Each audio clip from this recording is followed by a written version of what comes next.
any person that's played Grand Theft Auto will already notice that there's no jump button. And of course you can't just shoot anybody on the street like in The Godfather or Grand Theft Auto. Yeah, if he points the gun and attempts to shoot somebody, he'll already say something like, I can't shoot that person. You only can shoot the enemy gangsters or any person that's attempting to kill you. Of course you can run them over, and of course you could just push anybody out of the way. But of course it doesn't do any harm to them. You can even shit talk people too. What's really cool is, you always hate getting pissed off at people that get in your way on the road. Well, yeah, there's no need to curse at people. Yeah, you can actually program Tony Montana to actually start shit talking and cursing at that driver. Yeah, you just press the left trigger button, which of course is the same button that you press for the horn. Makes sense, but you have to hit a vehicle in order to be able to do so. You can't just do it at any time you want. It saves the frustration and aggravation of getting pissed at the game yourself, and it shows that the game can get frustrated for you. But another really interesting feature is that you actually fill up, after killing so many people, yeah, eventually it adds up and builds up your balls meter. What you do, once the balls meter's filled up, you hold the circle button, bam, you're in rage mode.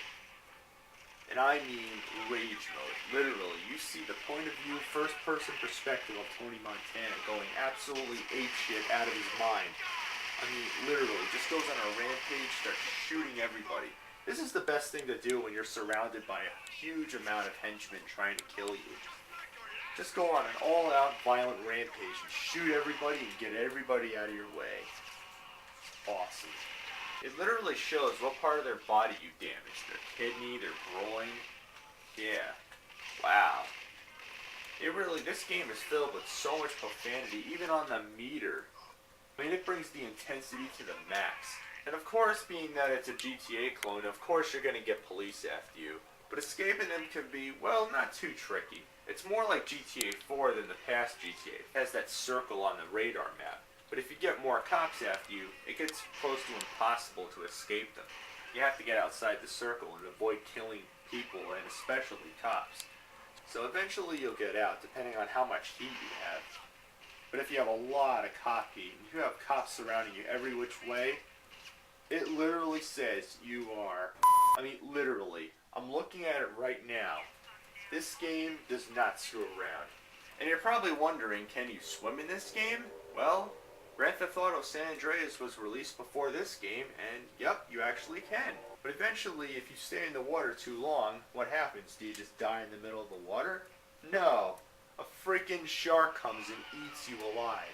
Holy shit. I can't believe I'm actually seeing this in a Scarface game. Yeah, so it's like, screw Jaws for the revenge. This is the real deal. This is the real Jaws killing right here. I proudly present to you, Al Pacino stars in Jaws 4, Tony Montana Must Die for Me.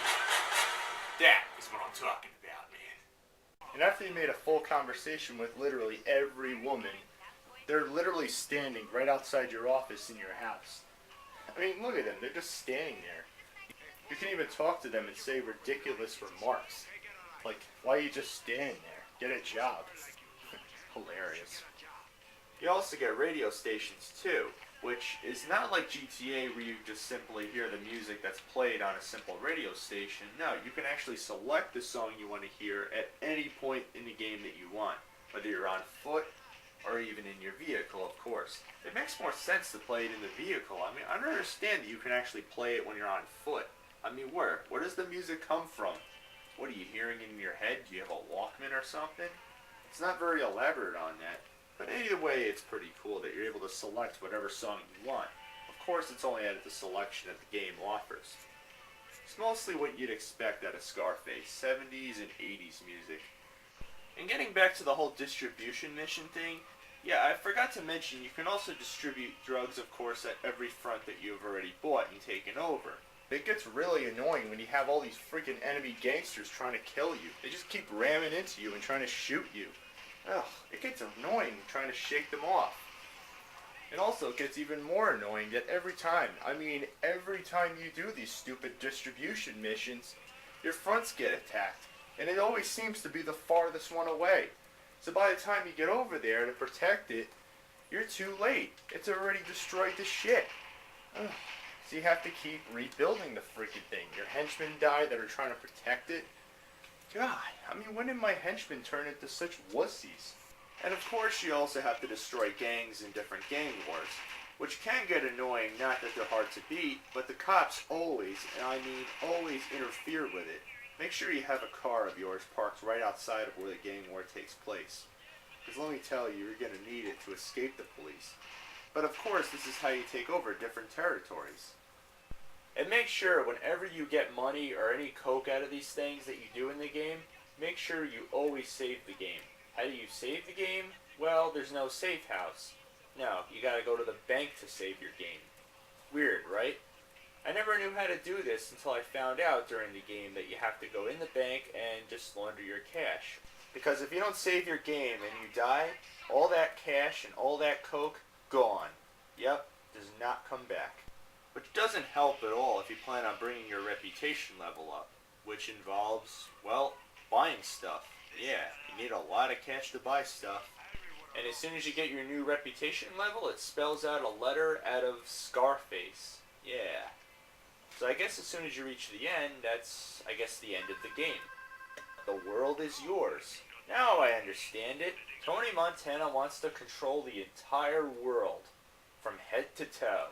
I guess that's why they call it The World Is Yours. So, my final verdict is, yeah, despite a few flaws that I mentioned earlier, it's still a pretty fun game to play. It just slightly falls short of what The Godfather had for a GTA clone. And obviously it's nowhere near as good as the Grand Theft Auto games, which are the obvious counterparts. So, does it fail?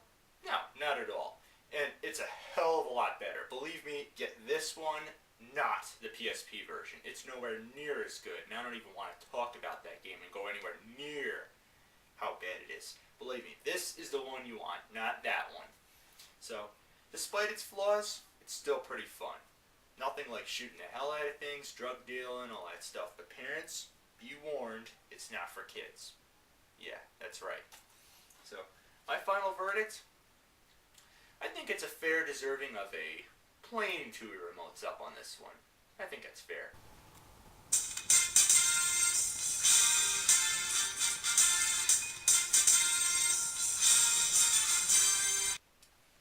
So, until next time, keep... What was that?